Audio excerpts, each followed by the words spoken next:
In today's video, I want to talk to you about depth of field, and I'm going to explain it using this guy. You might know him, his name's Jesus.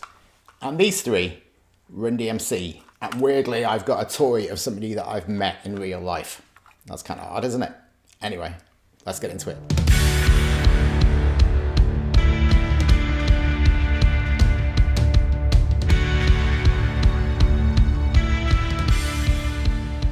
So welcome back to the channel. Today is a video maybe a little bit more for beginners. I'm going to explain a little bit about depth of field. If you don't know what depth of field is, it is basically the area in a picture which is sharp and in focus. So usually you will have an area before the subject, and that's going to be out of focus, and then it'll gradually go into focus, and then the area behind the subject is going to go more and more out of focus the further away from the subject you go. So that area which is in focus and sharp in the middle, usually where your subject is, it should be, that area there, whether it's a small area or a big area that's in focus, that is your depth of field. Now, determining the area which is in focus in your photo is determined by a couple of things really. And one is the aperture setting on your camera.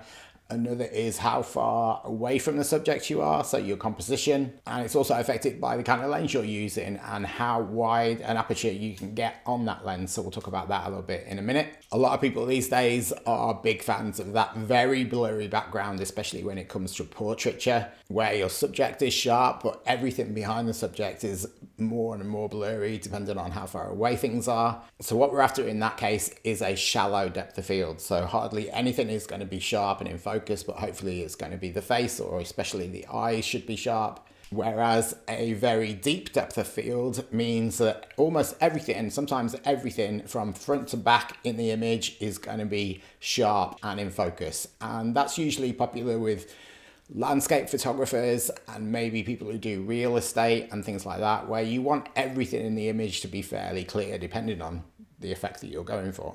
But why exactly should you care about depth of field? Why don't you just take the picture and hope for the best? Well, especially in portraiture, if you want the focus to be on your subject and maybe there's a very busy background, distracting background, then by having a shallow depth of field, you kind of throw everything that you don't want the people to be looking at out of focus, and the eye is automatically drawn to the subject of the picture, which is the person in the picture or the people in the picture.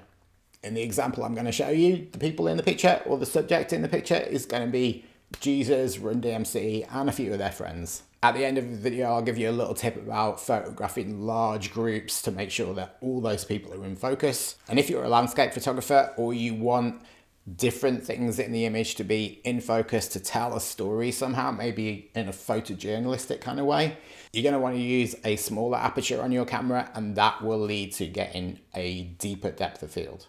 Now, if you have a lens and you open up the aperture on your lens, you'll see this whole inside widening. That's going to let lots more light in, and that is going to give you a shallow depth of field. So less and less is going to be in focus as you close it up. So a lot of lenses can go down to like f22.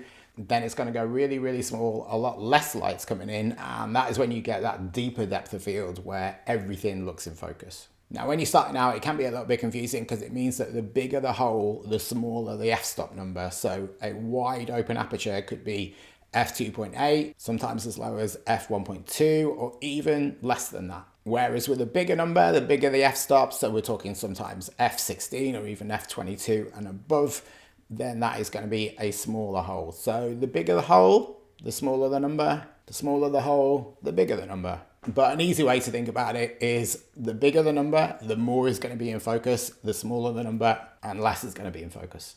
If you have a zoom lens and you can zoom all the way in, that is also going to help you get a much more shallow depth of field, and that means it's going to help you get that blurry background. If you have a lens that goes down to f2.8 or even f1.4 or 1.2, then you're going to get a much shallower depth of field, but that also means that there's going to be less in focus, so your focusing needs to be bang on, otherwise you might get the focus on the nose or you might miss focus completely, and that will mean that your subject will not be sharp. Usually when I'm shooting people, if the eyes are sharp, then it doesn't really matter if everything else is a little bit soft, but if the eyes are soft, most of the time it looks like a mistake. So if you are after that blurry background when you're doing portraits or pictures of people or anything, then you want a shallow depth of field. So an f-stop as low as you can get, like 1.2, 1.4, 2.8. If you can zoom in, you want to zoom in on the lens. And you want to make sure that your subject is as far away from the background as possible. So obviously if they're standing against the wall, it's harder to get that out of focus because it's right there. But if the wall is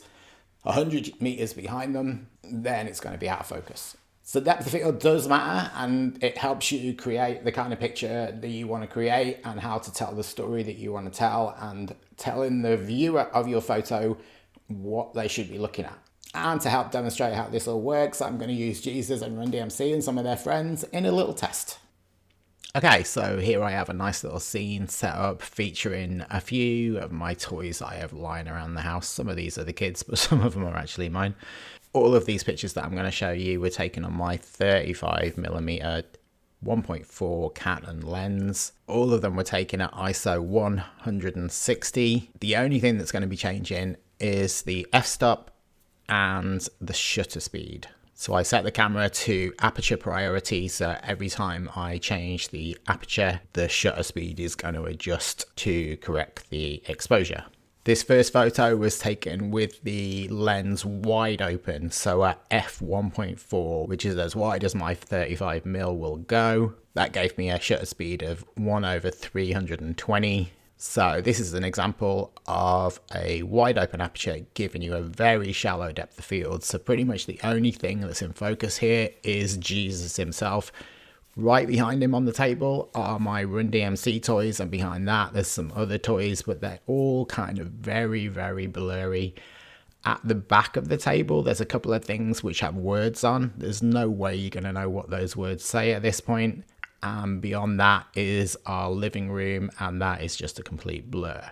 So that is at f1.4. This next shot is at f2, so still very wide open, but there is a little bit more definition in the Run DMC characters behind, but Jesus is still our main focus. Closing the aperture down to f2.8, we're starting to get a little bit more focus on the toys behind, and the book on the right hand side, which is called Road to Seeing, you can kind of make out that it says that now. This is f4. Our shutter speed has now gone down to 1/40th of a second, but things are starting to come more and more into focus.